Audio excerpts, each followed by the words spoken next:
后来进前有民众为着要来调奖，所以洗发票，买一台1块的购物袋啊，买5281台，开5281块。结果这个发票是调8000多块，但是无法可管。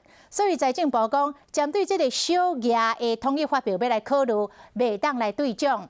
也毋过即摆佫反口径咯，讲会使哩啦，会使来对奖，也毋过因会加强来查核。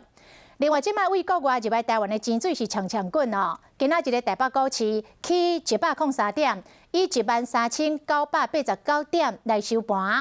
啊，这个台票换美金一度是起到3角，嘛换进偏淮南风线的28块半。统一发票调奖是法律税人一个鼓励甲福利，毋过就有人买5281个塑胶袋啊，调8000几块，像咧调工开1-2块摕发票的行为，被认为讲有洗发票的过路。基本上我们不会去修法哈，但是我们会加强去查核。这个部分我们会归户，然后会查得到说实际的一个情况。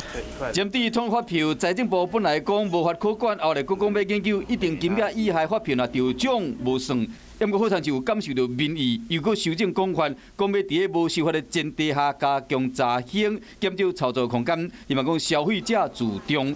除了统一发票，汇率嘛是关心的焦点。随着美金愈来愈保，台票一直升单，经到外资估计2021年台票会升到27块半。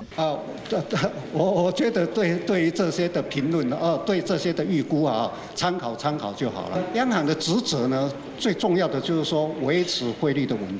台湾是防疫无反省，外资一直入来，今日以28.81块兑换1美金，升达2.7分。早盘要到28.505块，调整偏淮南的风线。看这个办势，央行的调整指码才开始。